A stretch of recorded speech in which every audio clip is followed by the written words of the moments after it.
as well. And I'm also on the board of an organization called Raise Your Hand. Raise Your Hand is a parent advocacy organization in Chicago that works on a lot of different issues in the public schools, not just standardized testing, but also issues of funding adequacy, funding equity, and fighting the push for privatizing the public school system in Chicago. And so tonight we're mostly going to talk about testing issues, in particular PARCC and opt-out, and what's new for 2016, what we saw last year, and what we can expect in the future. Also, a trend that has pushed into the suburbs and downstate. It's not just CPS that's really over-testing students. There's a lot of tests being used in addition to the state-mandated PARCC test. And if you compare public schools with private schools, there's really a whole lot more testing happening in the public schools.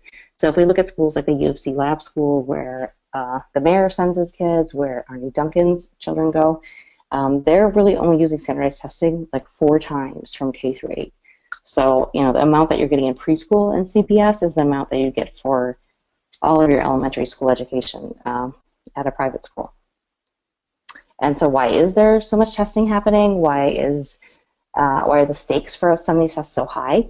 And it really started with sort of a big policy shift that was driven by this narrative that our whole school system was failing, and that really began in the early 80s with this document, A Nation at Risk. And it's been sort of driving public education, corporate education reform, which has been a real push for privatization as well for more than 3 decades now, and really sort of geared up after about 2001 with No Child Left Behind. We'll talk about that in a second. And it's the high stakes that are tied to the tests that really drive this overuse. So because you start high stakes testing in 3rd grade, then you see more and more testing being used in grades younger than that. And when 1 test a year is very high stakes, then you see that that really drives the use of a lot of other tests to prepare for that high stakes test. So really, where did all these high stakes come from? They came from changes in federal education policy. Starting back in the 60s is when the Elementary and Secondary Education Act was passed, and it was intended to provide resources to the neediest schools with the neediest students. It's known as Title I funding. Then a couple decades later, we started tying that funding to testing. And so annual testing began in schools getting large amounts of Title I funds 20 years ago. And then with the advent of the No Child Left Behind version of the ESEA in 2001, then we started annual testing in all public schools, 3rd through 8th grade every year, once in high school, and then these test scores were tied to this accountability policy. So we're going to hold schools accountable for their test scores. The Elementary Secondary Education Act is supposed to be renewed and reauthorized every few years. There's big problems getting it reauthorized because of gridlock in Congress, and so there's a long time there where it wasn't reauthorized. And so to affect education policy, President Obama used something different and really sort of had this pool of money that was kind of bribing states into changing their education policies. So Illinois made a lot of these changes, including adopting new standards and adopting new tests to test those standards. And we didn't actually get very much Race to the Top money. We only got about $40 million. And then in 2015, this past year, finally movement happened, and ESEA was renewed as the Every Student Succeeds Act. And there's definitely the potential for some things to improve. Unfortunately, there's still a lot of the same stuff. The annual testing is there, saying that you have to test all students is in there. And we'll talk about this in a little more detail. But it's really this federal policy and tying all this stuff to these certain tests that has driven the increase in testing and sort of just the stress and pressure around achieving certain test scores. And so this has really affected the public education system in a very broad way. So it really pushes a shift in resources to focusing on test scores. So say time ends up being spent on test prep. Money is diverted to testing companies and to software companies that are selling test prep stuff, rather than, say, spending it on more teachers so you can have smaller class sizes. It's really pushed a lot of inappropriate educational practice, like pushing academic instruction down earlier into K through 2 or even into preschool. It's led to the removal of playtime and recess time. Things like project-based learning have been pushed aside, and there's really just this very narrowing of the curriculum with a focus on math and reading, because those are the subjects that are tested, and stuff that's not on the test is, pushed out of the way, and there's less time on it and less resources for it. Another sort of the crucial part of using testing for these high-stakes decisions is that it's used for decisions about school closure and school turnaround, it's resulted in mass firings of teachers. That's what we call a turnaround, and it's all based on test scores, or a lot of it's based on test scores. And so, this is something that's really been hurting the most vulnerable populations. These are the populations that score lower on these tests, and then we end up destabilizing their academic environment and their communities through school closures because of these test scores. So rather than supporting the most vulnerable students, we're using this to punish them. Okay, so that kind of gives you just an overview of, what high-stakes testing is, what do we mean by that, what's sort of causing all these uses of high-stakes testing. And now we'll talk specifically about PARCC and opt-out. So last year was the first year of the PARCC, and it really, it led to a very big increase in the opt-out in Illinois. More than 40,000 students in Illinois refused PARCC. That was really about 20 times bigger than we had seen the previous year. In CPS, we had 20,000 refusals, and that was about a 10 times increase. So, you really, you hear a lot that opt-out is sort of a phenomenon that's just, it's white, it's upper middle class, that's the families of the students that are part of the opt-out movement. But really here in Chicago, that is not very accurate. So opt-out was higher among white students than children of color. But overall, really the students who are opting out in CPS are majority low income, they're majority children of color. So those assumptions about who's opting out and why don't really hold for our city. Across the U.S., it was a very, very big year. So, more than 600,000 refusals of state tests.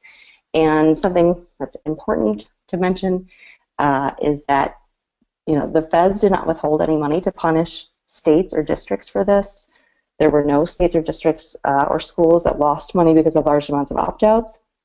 And that's even in states like New York, where more than 20% of eligible students did not take the test. So really those threats of funding loss were just threats. If we look at the scores are very much as we expected to see. PARCC essentially had decided ahead of time that about a third of students would be proficient on the test, and they set the cut scores to be that. If in the media you really hear proficient labeled as passing, so you hear that 70% of students failed. It's that's just sort of like how this is translated, and I think that's sort of the intention, is that to say that if you aren't proficient, then you failed. But technically, those categories are just labeling students who are proficient or above proficient. The scores were really, they're a big switch from what we saw a couple of years ago. So, for example, in high school mathematics, only 0.5% of students were labeled as exceeding expectations. So here I just have the state and Chicago scores listed, and it's, you can see in some of these subgroups, because the federal law tells you to break all these scores down into subgroups, and some of them are just drastically low.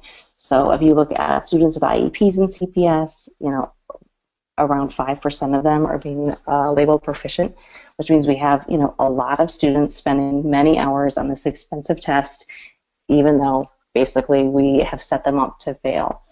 So if you want to see all of these, there's a link here you can look up individual schools. Another big thing to note from the scores from last year is that there's a really big difference between the online scores and the paper pencil. For the most part, paper pencil scores are quite a bit higher. And if you control for student and school factors, which the numbers you can see here from Illinois don't, but they have in other states done that, and it really looks like the difference between paper pencil and computer was really even bigger on the English language arts tests. And normally a test maker would sort of adjust for this, and this is called a mode effect, like the mode that you take the test in. But PARCC has said that they've sort of thrown up their hands and just said, oh, this is sort of the district and the state's problem to fix this and to decide what to do about it. So I've said things like cut scores. People don't necessarily know what that means.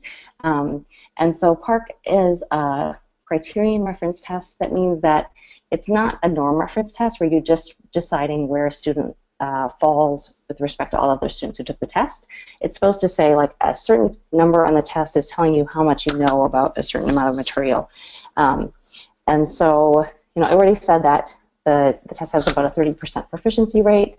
That's because they decided to have a result similar to the one that we see on this national test called the NAEP that's been given for decades.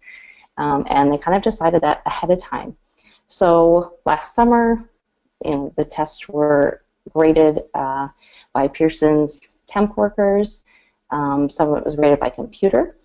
And then in August, teachers from around the country met and decided basically you have to scale the scores. So it's not just like, do you get this number right in math and this number right in English?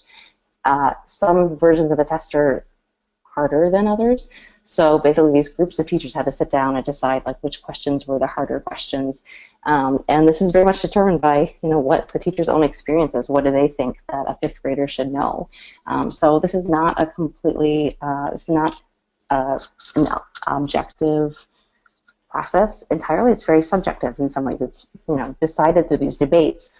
And then on top of that, then you have these scaled scores, and then PARCC determined at which point on the scale you would label someone as in a category proficient or not proficient. So you can see that in this picture here. So they decided a certain point in the scale you were going to be meeting expectations or exceeding expectations, and below that you were not proficient. So exactly where you decide to put that point is really arbitrary, and it really depends in part about how many students you want to see passing. And so it's a very political decision. And another thing is that so states could kind of decide where they wanted to set that, and states could even decide like what they wanted to label each category. So in fact, that middle category in Ohio has been, basically it was labeled proficient. So in Ohio, if you got 725 or above, you're labeled proficient, but in Illinois, you had to get a 750 and above to be labeled proficient for this particular grade level. And this is all a very arbitrary decision. So when we say that, this number of students are marked proficient, if we had set that bar in a different place, you'd get a different percent of students labeled as proficient. Okay, so what are we expecting for PARCC 2016? There was, with all the complaints about the test, they decided to change things up a little, so they have some talking points saying that the test is, reduced in time and more compact and less burdensome. So there's only one testing window this year instead of two. There's a slightly reduced testing time, and so it's about, I think, 90 minutes in total shorter, but for third grade, that still means it's longer than 8 hours. For high school, it's almost 10 hours long. To compare, the high school test that students take, the SAT, is less than 4 hours. So we're testing third graders longer than we're testing kids to decide whether they can be admitted to college. Also new this year is a science assessment. Illinois just decided not to give a science test last year, even though that's actually part of the federal law. This will not be included in PARCC, so 5th, 8th, and then 10th graders who are in biology will be taking this in addition to PARCC, and that's going to happen in May. We're going to be putting some information out about that probably next month, because this is also a test that you can refuse there's a whole lot of issues. It's kind of a Franken test that they're just assembling from a lot of items, and it hasn't been field tested. One thing with PARCC that probably shouldn't be on a site that's new because it's actually old, there's still no validity information that's been released. So there's not a lot of evidence that PARCC is a valid and reliable measure of anything, much less the Common Core standards that they say that they're measuring. They never released this from the field tests, and we've been asking PARCC for it and haven't gotten it. So when you see like how the scores look and you see that the achievement gap looks bigger for PARCC than it has for previous tests, we don't actually know like whether that's attributable to the test just being more biased. Is there, like you can't actually conclude much and you can't draw many inferences from a score when you don't actually know how legitimate that score is with respect to what it's supposed to be measuring. And this is something, it was very standard with the ISAT when they put out scores. They also put out a technical report, and it's not clear why PARCC is not doing that. Okay, so we'll talk about what do we expect to come from PARCC. And so the State Board of Ed is requesting a whole lot more money for PARCC next year. They want not just these summative tests, the 3rd through 8th grade and 1 year in high school, but they're asking for more money for 2 more high school tests. They're asking for money for K through 8 formative tests. They also pay Pearson for data administration and storage, and the amount that they're asking to be appropriated is about 60% higher for PARCC than it was for fiscal year 2016, which the money was not actually appropriated yet for 2016 because of the state budget impasse. And really the total money that we're asking for assessment has really gone up a lot. So back in 2014, for ISAT, for the PSAE, for the Access state tests for English language learners, all of that together was $27.4 million. Now we're requesting $48 million just for PARCC, and that's not counting Access and SAT and the science test. Oh, God, sorry. Okay, I did not pause for questions. Let me see how much more we have this part. Okay, so let's take a little break before I blab too much more about that and go for some questions. Okay, Mark, are you doing the question moderating? Yes, we do have a couple questions. We have a question from Jamie Thome. If we didn't opt out in 2015, what can we expect if we decide to opt out in 2016? Do they track students? So it does go on your student transcript, like the information that the state stores about you, like sort of your official educational record, whether you participated in PARCC or not. And it should be, if you're refusing it, it should be being marked as that. It should be being marked as a 0, so that's something that you can actually check on and see if it's been marked correctly for your child. Yeah, so that it'll presumably be marked the same way as it would have been last year. But we'll go into more. We can go into more detail about the issues around opt-out in the next section. Okay. Do you want to take a couple more? Yeah, I guess if you think they're kind of more information-y and not too much discussion, sure. Okay. We have another question from Jennifer Hamler. Under the ESSA, parents have the right to opt out their students, but ISB has not changed its language. I was told students can refuse the test, but I find it disturbing that my 8-year-old has to refuse the test in front of her peers. What is happening, if anything, with the laws in Illinois to reflect the changes of the ESSA? So we'll go into this a little bit more detail. There was an opt-out bill that we've been working on. It's still alive, but it needs to be pushed. So we'll talk about that in a little more detail, and we'll also cover, what it means to have your child refuse the test. And what the State Board of Ed expects and what they tell schools. So we'll cover that in a little bit further along in the webinar. Okay, and we have just one more follow-up from Jamie. If our student opts out, does it come back on the individual teacher?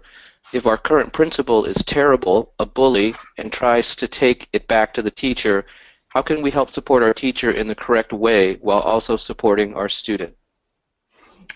We can give you some tips on that, and the stronger you can organize the other parents in your school, that's kind of like probably the most effective thing you can do to support that sort of thing. We'll talk more about how ISB is trying to pressure schools and teachers into suppressing opt-out this year. So we'll cover that in a little bit as well. Okay, so I will jump back in here. It seems like ISB's asking for all this money for PARCC, but on the other hand, the state has said that they are going to start paying for a high school test that's a college entrance exam, the SAT. They aren't doing that this year because they don't have any money, but that's what the plan is for years to come. Governor Rauner stated in his State of the State that PARCC may not have a future in Illinois, like it's not necessarily going to be the test that they want to put in to their new accountability system. And, we've seen that overall in the country, people are really, states are not so interested in using PARCC in particular for their state mandated tests. So you still have to use some annual test to comply with federal law, but states that had previously decided to sign on to PARCC really have fallen off, and there's really, just a handful left. And something to keep in mind with that is that the test is, the cost that we're paying for the test was estimated on a certain number of students taking it, and as states drop out, that number goes down, and it's going to be probably more expensive per student. If you're in the Chicago Public Schools, the NWEA MAP is still the high-stakes test for elementary schools, and the ACT is basically the high-stakes test for high school. Various things depend on these: how we're rating schools, teacher evaluation, the promotion policy for elementary school. For selective enrollment, the Office of Access Enrollment hasn't given a definitive answer, but we think it's extremely unlikely that they can make an admissions policy for fall 2017. We can answer some questions about that later if people want more detail. But really, even with all this, CPS is like the goal they've been saying for a while was that PARCC was going to take up where ISAT left off, and especially in elementary school, the MAP was just a transitional high-stakes test. So the long-term plan is to make PARCC the high-stakes test for CPS, and so that's something to keep in mind. So here I'll talk a little bit about some other legislation that's related to testing that we're seeing. So the opt-out bill, you probably heard about this last year from us, and it passed the House last May. It was amazing. It was really just a super grassroots effort from parents around the state. Now it moves on to the Senate, and so there it's still sitting in assignments. We need people to call their senators and ask for this to be assigned to Education Committee and ask them for their support. We need the Senate President to basically allow that to happen. And later we'll give you a link that you can use to send your senator a letter on this really easily. And so, it looks like we probably need to keep this alive exactly for the reason that we saw in the question. There's a lot of kids who cannot be expected to refuse testing themselves, and this law would help take care of that area. There's a new bill that's just been introduced. We're kind of calling it either the Testing Transparency Bill or the Truth in Testing Bill. This would require principals to actually put out a schedule of the standardized testing that's happening in their building to parents to say, what tests, how many, how long, and so this would be very valuable. We have been hearing from schools that aren't telling parents when PARCC testing is. If you're in CPS and you've tried to get a really full detailed list from your principal, it's actually really hard, and you really have to push them to do that. So if we had a law on the books, we'd have a stronger way to demand this information and make sure parents actually knew how much testing was happening for their children. Also of note is that there's a really big push for charter schools in Illinois because we got this new federal grant to open many more charters, and you have to keep in mind, like, PARCC is part of this narrative that our schools are failing.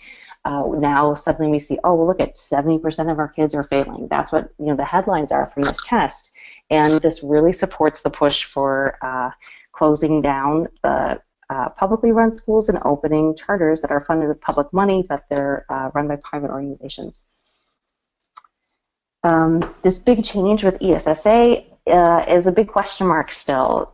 A lot of the nitty-gritty details are being decided in Washington, like right now, and it does mean that we'll have some flexibility, and states are going to set their own accountability policies.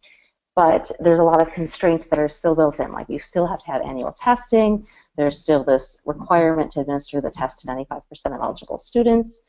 And it does say that local and state opt-out laws can't be overruled or by the feds, but with some of these requirements built in, that's not necessarily that meaningful. So there's a lot of questions still about what this change is going to mean for Illinois schools and their ratings. Okay, so why don't we take any content questions on the stuff that we've covered, and then the next speaker is going to be Tara, and let me figure out how to actually make my controls go over to her.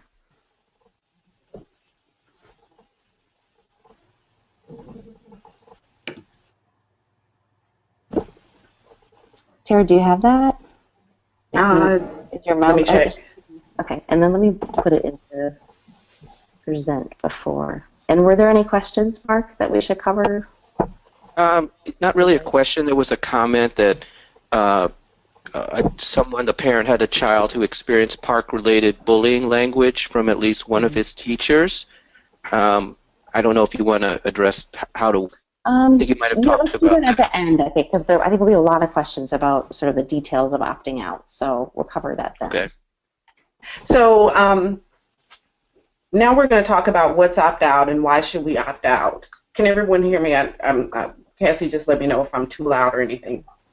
Sounds great to me, Tara. Okay, perfect. Okay, so we're looking at a picture from a South Park episode with the underpants gnomes. So sometimes it seems like opt-out is kind of like that strategy. You know, we want to opt out, and then, you know, yada, yada, yada, something miraculous happens, and then all of a sudden we have a great education system. And, you know, what we really need to know is, if we go to the next slide, Cassie, I think, oh, thank you. We really need to know that opt-out has some immediate and direct actions. So it really gives families the opportunity to withhold participation in the standardized testing, and it allows them to fight for an education system that's not distorted by the high-stakes testing. So when we are looking for results from opting out, we see for example, for individuals with test anxiety, you know, those who need accommodations or those in special education, there's a direct benefit in them not being hurt by this over-testing. So in a single school, if you have high numbers of students opting out, you could potentially return that testing time to instruction time. So instead of them spending so much time in this testing window, they could be, you know, delving deeper into instruction and other material, or they could possibly have time for some enrichment that they've been missing out on because of all the preparation for testing. And then if we see large opt-out numbers in schools and districts, you know, we don't have enough data for them to label, for the Chicago Public Schools or any other district to label their schools as failing. So without the high-stakes test, the scores, the emphasis goes back to actual instruction and accountability, and the students become more than just data points. Next slide. Thank you. So, so we see that the higher the opt-out rate, then there's a greater chance that legislators can understand the need to reduce this impact of high-stakes testing on our schools. So we really want to send this strong political signal that, you know, we want education to kind of return back to actual teaching and instruction and not just testing. So as Cassie mentioned, this year opt-out is really important because there are these changes happening with the new accountability policies being created for ESSA. You know, we need to show that we're fed up with the high-stakes testing now, so that as new policies are being put into place, our voices are actually heard. So we know that CPS wants to make PARCC a high-stakes test, and, you know, they can use this test data to label schools as failing. The data can be used to create these policies, to rate the teachers and rate the students. You know, we've already seen this devastation from school closings and labeling more schools as failing without adequately addressing the real needs of students. And the curriculum needs is a possible result of continuing this assessment. Additionally, when we look at what's happening with our government, especially in Illinois, we see that there's no state budget, and the schools are really under current financial restraints, and essentially our schools are being starved. And so when we look at it, we know that our schools can't really subsist on this financial support that they're being given and then also being held accountable to these tests. So, next slide. With all the information that you have about the importance of opting out, one of the most important things to remember is that nothing has really changed since last year. Even with the House bill, the opt-out bill, the students still have to refuse the test. So there are things that you can do as a parent, to make it a little bit easier for you and for your student. One of the first things you can do is still write a letter of refusal and send it to the school. And you can also demand that the school provides a written policy for the students who are refusing the test. It's 100% legal for students and parents to refuse state-mandated testing. So you and your student have the right to be treated fairly and with respect for your decision. So there are people that you can talk to, especially with Raise Your Hand and other people in your community, when you're feeling bullied by refusing the test. You have to know that you have the right to refuse a test, and although it's difficult, it's really important, if that's what you believe in, to kind of stand up and really make your decision known. And one thing that you need to know, of course, is that no school or district has lost money from opting out. Next slide. So what else can you do? One of the main things you can do is organize. Have your LSC and your PTA or PTO or any group of parents from your school really sit down and have a conversation about your school and about the testing that's happening, and try to have them write a public letter or resolution so that other parents have the information as well. And then you can write letters to the editor. Of course, you can speak at a school board meeting. You can host Let's Talk Testing meeting. And you can support other schools where parents and children are having difficulties opting out. Of course, you can support the House Bill 306, the opt-out bill. If you can call about that, that would be fantastic. It's really important that we have legislation that allows parents to say no to these tests, something that is official and makes it really easy so that the burden is not on the student to refuse the test. And of course, you can always organize to talk to Raise Your Hand and More Than a Score about what these evaluations mean and what student evaluation should really look like for you. And that's it.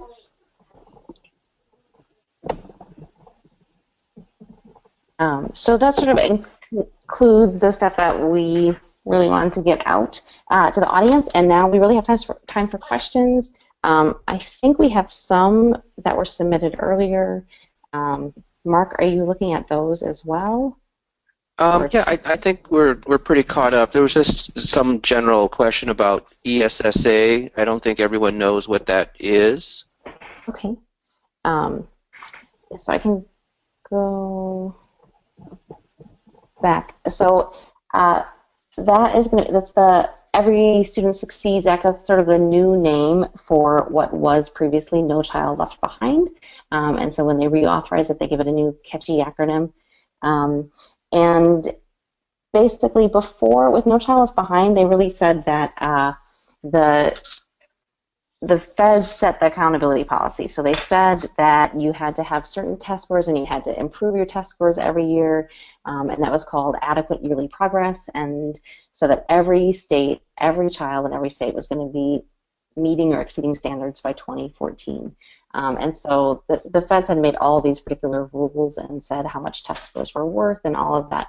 Now with the ESSA version, some of this is more flexible, and so our state's going to get more choice in what measures to include in an accountability policy for schools, how much each individual measure will count, and what they're going to do to schools and districts that aren't performing well enough. And so Illinois is sort of formulating that stuff right now, and so that's why it's sort of a really important time to organize on around standardized testing issues. We have a question from Laura Adamski. Is PARCC a graduation requirement for high school? So let me zoom through here. We've got a slide on this in particular. It's sort of complicated.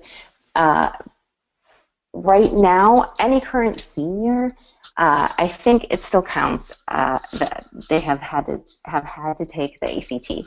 So the state is sort of phasing these things in, and the way they changed the law last summer is to say that you have to take at least one exam that's going to give you a college and career ready determination, and that particular exam also has to be usable as an admissions test for the state's public universities.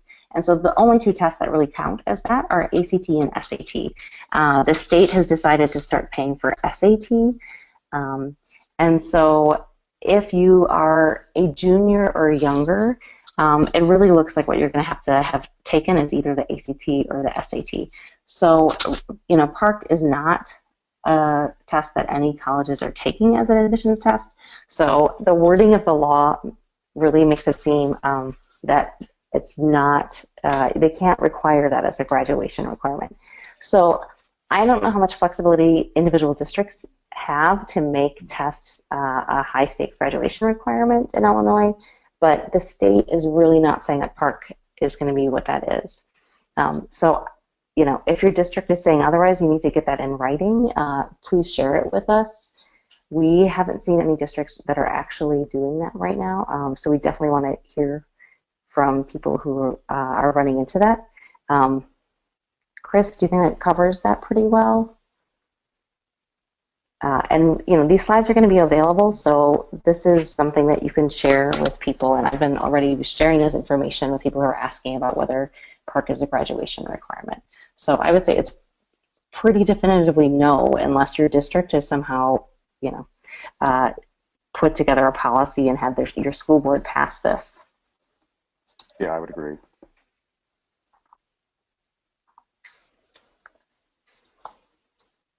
Okay, and next thing.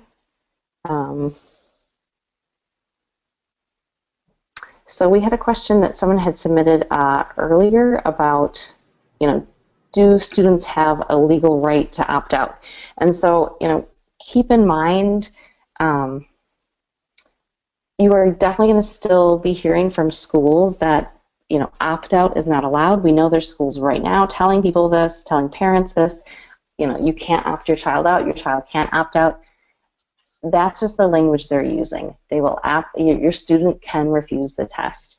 They're using that language because that's what the State Board of Ed has told them to use. Schools are really nervous because the state is perpetually threatening them on this stuff.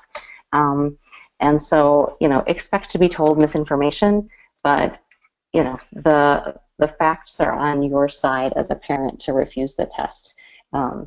And we've done a lot of help with parents who are getting pushback, and we can, offer you various assistance. So definitely tell people, get in touch with us, either email or phone, and we can help you troubleshoot how to deal with a school that's giving you problems on this. Okay, you ready to take another question?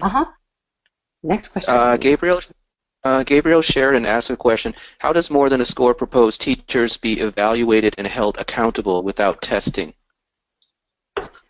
Well, there's lots of, in a normal workplace, you are observed by your colleagues, you're observed by your boss, you do performance reviews, and those don't depend on standardized tests. And, there's really no statistical basis for using, especially like the growth in test scores from year to year, and attributing that to the classroom teacher. Very little of it can really be attributed to the classroom teacher, even though, among the many effects, teachers definitely matter. But the specific statistical effect on test scores, it's not a good and meaningful way to evaluate teachers. So, that's why we have colleagues and bosses, and there's a lot of qualitative evaluation that happens in other professions, and there's no reason why that can't happen in the teaching profession as well. We have a question from Annette Janes. Is there any talk about trying to get rid of SB7, which might help with the over-testing issue of students? Yeah, so that I think is para. Am I correct on that? So it was that was a big change to federal law, or to state law. It was pushed in part by Race to the Top, that Illinois decided to start putting student test scores into teacher evaluations. That's something that would have to be changed in state law. With the ESSA, it's certainly not required by the federal government now to do that. And so I think there's a real opportunity there too, and that definitely puts teachers and parents working together to fight this stuff, and because it's beneficial for the children. And so, yeah, teachers are definitely our ally on that. And I don't think parents necessarily realize how much testing is happening that's not, it's not test designed by your child's teacher. They're not giving it because it fits into a particular lesson and they want to know what your child learned. There's these tests called the REACH in CPS, and they vary by district. But CPS, a lot of the teacher evaluation that's based on test scores is based on the REACH. These tests happen at the beginning and the end of the year. Every teacher has to use them, so preschool teachers have to do this. Art teachers and gym teachers have to give these tests. And it eats up a lot of time, and it's not a high quality assessment, and that's being done purely because of the state law. And so that's something that we should think about as we're organizing to make changes for the school accountability policy. The teacher evaluation policies really need to change as well. Let's see, we've got some more questions coming in. Jesus Ayala asked, who profits the most from PARCC testing? Well, we can look at a little thing about how much we're spending on testing. The contract for PARCC is with Pearson. Pearson also has some other really big contracts for standardized tests in Illinois. 2 of the tests that student teachers have to do to get licensed, the EdTPA and the TAP, are also Pearson contracts. The GED is now a Pearson contract. And just the money for the summative test, Illinois signed this huge contract for $160 million over 4 years, just for the PARCC 3rd through 8th grade and high school tests. That was probably Illinois was not the only state to sign that contract because other states are giving PARCC, and so that was probably the biggest contract in standardized testing history, and it was a lot of money. And you can see, the millions and more that they're asking now for additional PARCC tests. So it's a really, really big industry, and that's definitely who's making the money off of it. We have a question from Eva Watson. Could you clarify for parents what it means for a school district to administer the PARCC tests? For instance, if a student does not log into the computer during the testing window, can a school still claim they've administered the test? So I think this is going to vary by school districts, what they decide to do. ISB has said that if the student is refusing, they should not log in. That's what they said last year during PARCC testing. They haven't issued as many statements about procedures yet, but not as many. Testing just started on March 7th, so not that many districts have been testing yet.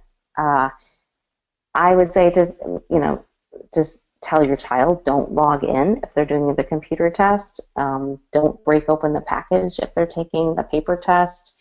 The irony here is that the state has told school districts to ignore parent letters, but we know that some school districts are specifically asking parents for letters, and I think it's because they want to prove that the child refused and that they didn't just pick the child and decided not to administer the test to that kid.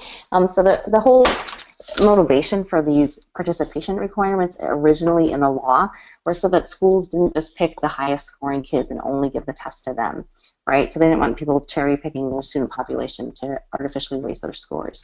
Unfortunately, this has now been turned around, and basically the state is interpreting as students should be forced to take the test, but that's not the case. The law says that the school has to make a good faith effort to administer the test. That doesn't mean that they should bully parents and students into taking it.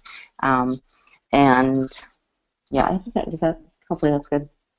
Eva can ask more if she has more questions on that. Okay. We have a question from a Neil Resnikov. What is your understanding of how PARCC results will be used this year? Is it for assessment of teachers or in some other way? Really, it'll show up on schools' report cards and the district report card that the state puts out, but it's really not being used in a high-stakes way in CPS. So where do I have a slide on that? Sorry, Ron. Yeah, so it's still, we think they're probably hoping to phase it in soon as a high-stakes test, but really there's no high stakes for students. And, along with that graduation requirement, it doesn't look like there's high stakes for students that the state is requiring at all.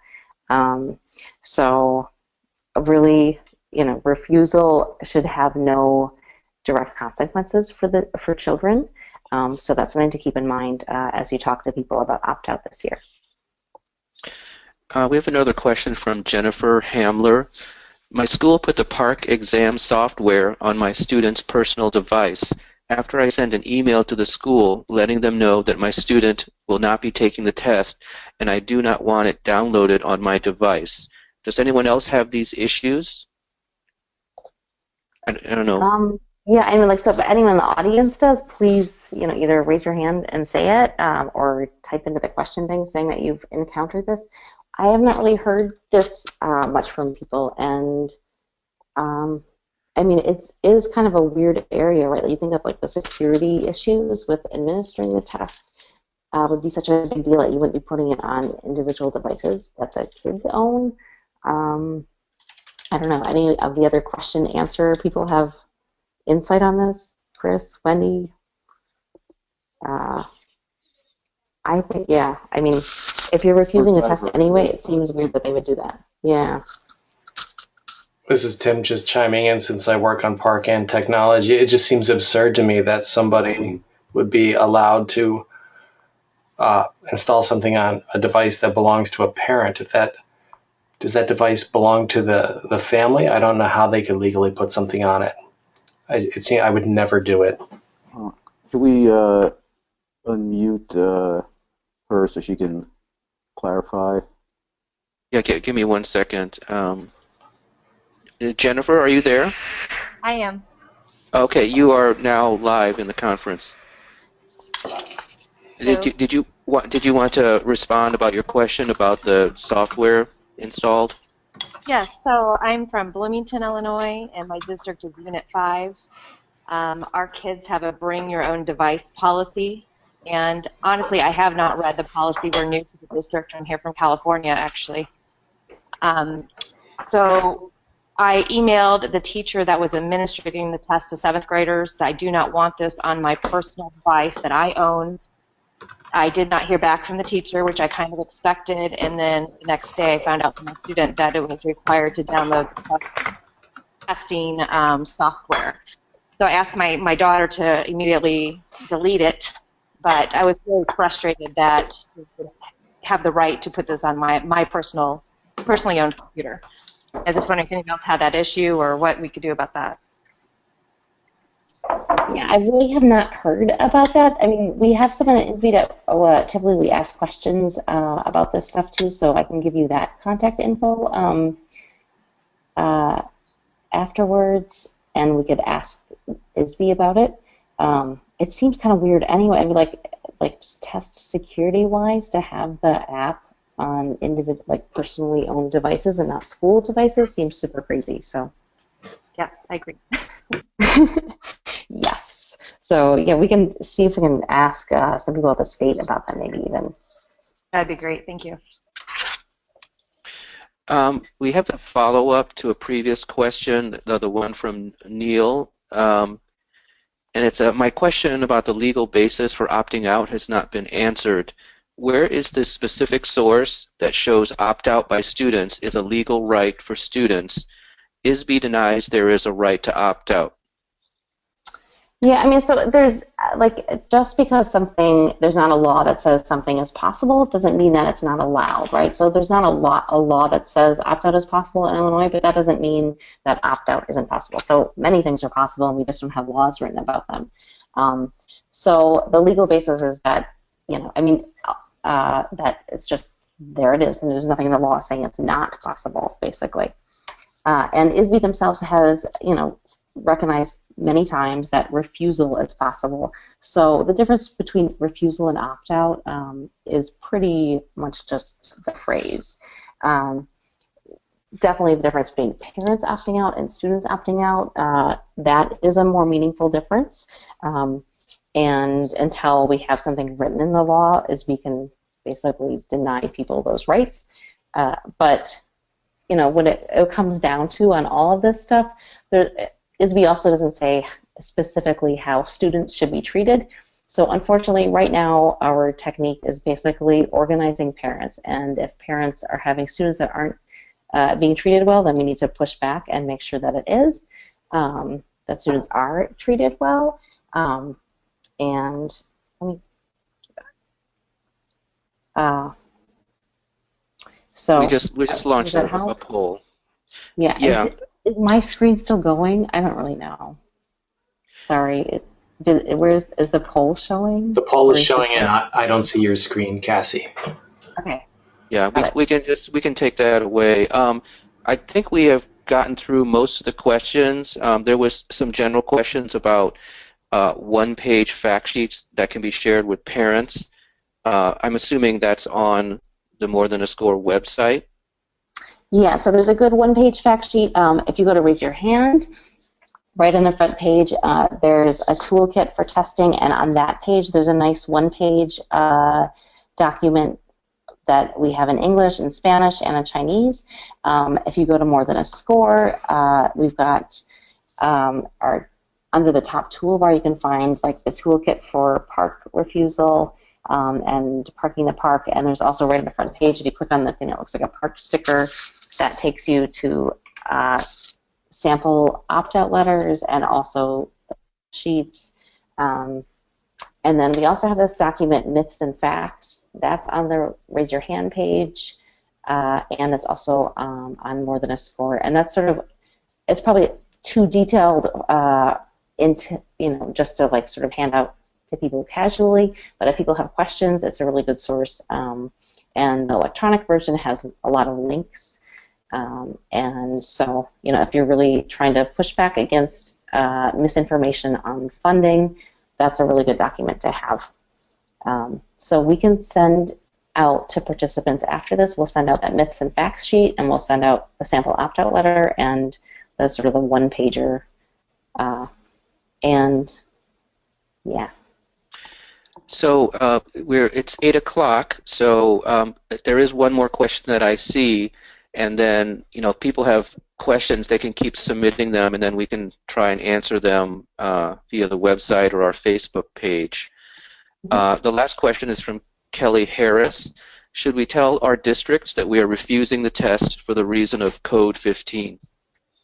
Yeah, from what we can tell, they are still using those same codes. So the district has to give the state a roster of students that they have, and they have to say which ones are eligible to take the park.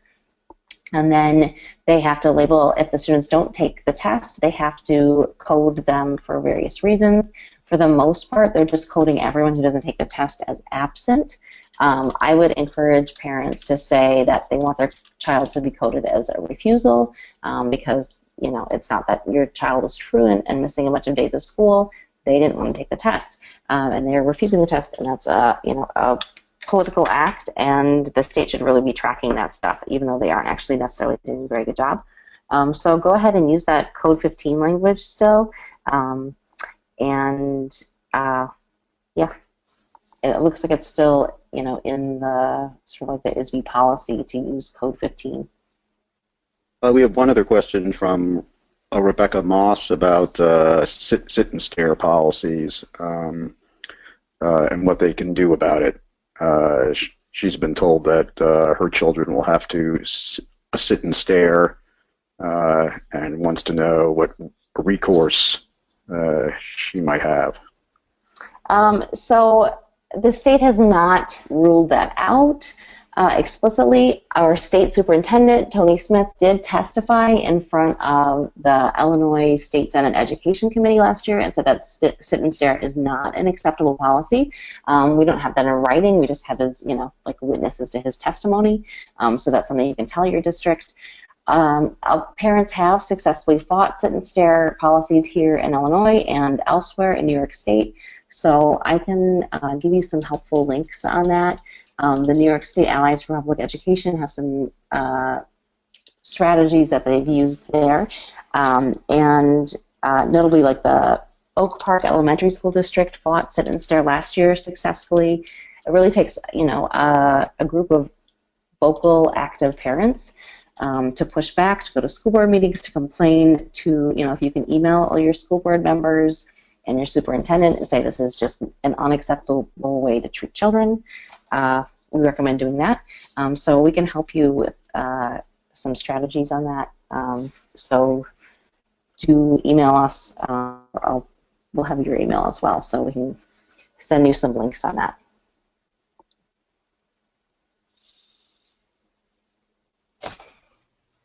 Did you want to take another question? We're still getting a few more, but yeah, we said definitely we can answer pretty much everything people have. Okay. Totally Laura Adamski asks, is the refusal policy different in high school as it is in primary levels? Sadly, no. It's the same thing. Like, it really is up to the student to say no. Typically most high school students are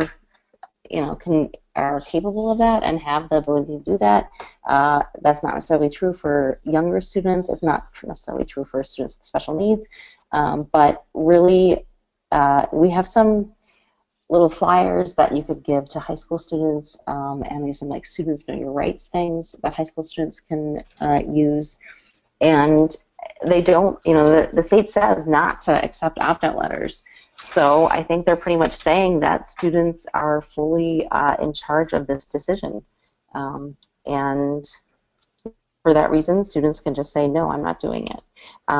We recommend that this is a family decision and that students and parents make this decision together. And it certainly helps a student to have family backing if they're getting pushback from the school. But yeah, it's really still just up to the student.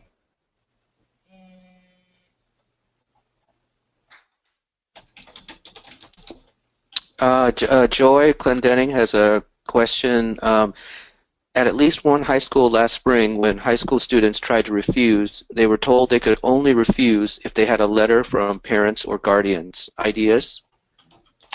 Something that works well that is, to have parents then call the school and say, why are you going against basically what the state and the district policy on this is? On the More Than a Score website, we've shared the documents that CPS principals have gotten from central office, and they say not to accept opt-out letters. So if a school's saying that students have to have a letter, that doesn't really make any sense. You're going to end up having students who are sitting in front of the test and deliberately flubbing it if you're not letting them refuse. So I don't see, it's not really to the school's advantage to suppress it that way. Something that has worked well at a bunch of schools last year is that if we have a principal who's trying to suppress opt-out, we can organize as a community and support the parents and families there by going and flyering and making sure that everyone at the school knows what's going on, knows that they have this choice to refuse, knows what their rights are. So, if you're at a school where there's pushback happening, please do get in touch, and we can do what we'll try to do what we can to support you. Cassie, do you want to talk a little bit about the presentations that we have coming up in neighborhoods? Yes, we've been doing meetings around the city, and tomorrow we have one in Humboldt Park in the morning. We have one in Hyde Park in the evening. Later this week, on Wednesday, we are going to be in Beverly. On Saturday, we're going to be in Avondale. You can see the whole full testing schedule if you go to the More Than a Score website. We're calling them Let's Talk Testing. And if there hasn't been one in your community and you want one to happen, you pretty much just have to help us out and find a location and do some on-the-ground promotion, and we can come to your neighborhood. So do get in touch if you're interested. I think that's it for questions. Do you want to closing comments or? Yeah, our probably an important thing for everybody is to look up and call your state senator, write them a letter to say that you want to see this, to see HB 306 passed, because that would really provide a lot of clarification and a lot of support to have it really codified in law that parents can opt their students out. So we really are going to make a push on that bill again. And I think I called the link like HB 306 letter. So let me type it into the question thing, and hopefully everyone can see it. I can't. I don't know where to type. Here, let me chat. I'll share the link again. Cassie, it's Wendy. Do you want me to post the link now? Yeah. Can you post it somewhere? I'm trying to remember what it was. I think I can post it in the comment. Yeah, that was my attempt. I think this is right. Anyone want to try that? See if that Put it works. in the chat. Yes. There you go. Yep, that's it. In the chat. Yeah. So it's bit.ly and then /HB 306 letter. This should bring up your state senator if you put in your address, and you can send them a letter about HB 306 that way. Yes. And finally, Cassie or Tim, there have been some questions about sharing a rebroadcast of this webinar. I'm assuming we'll send everyone a rebroadcast link. Yes. Yeah. I'll say one thing, Cassie. I will process that sometime tomorrow and upload it, and I'll let Cassie know where it is, and then I'm assuming we'll broadcast that pretty widely. Yeah, and we'll put those slides up. We can share that pretty much immediately since it's just a Google Doc. So the slides will be available. And there's a lot of links in the slides, so if you want the sources for a lot of the information, the slides are helpful for that.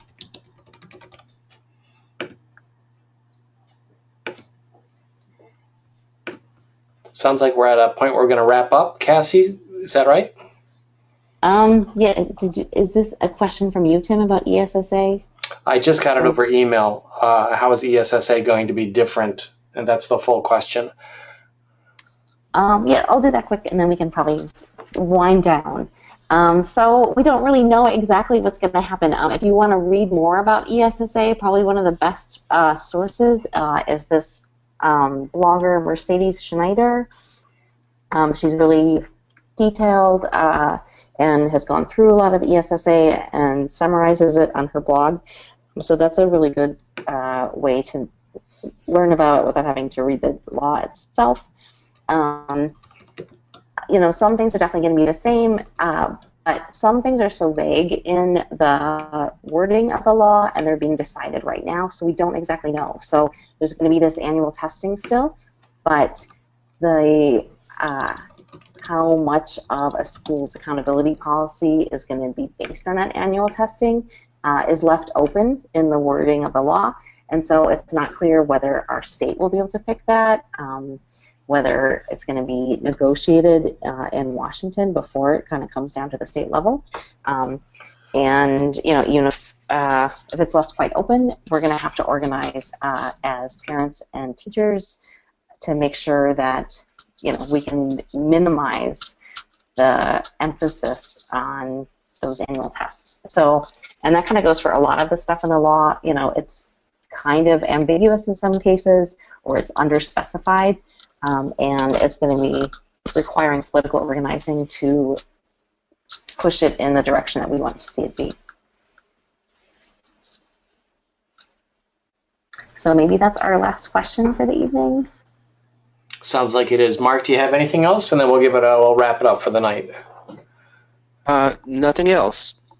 All right. Okay, great. And so people, just remember, you can email us. We have a little hotline that you can call, and we will try to help you out. And this is all over the state now, so we can also try to connect you to people in your area if you need it. And on that note, I'm going to end the webinar. Thank you, everybody, for attending. Take care. Okay, thanks, Tim. Good night. Thank you, Cassie.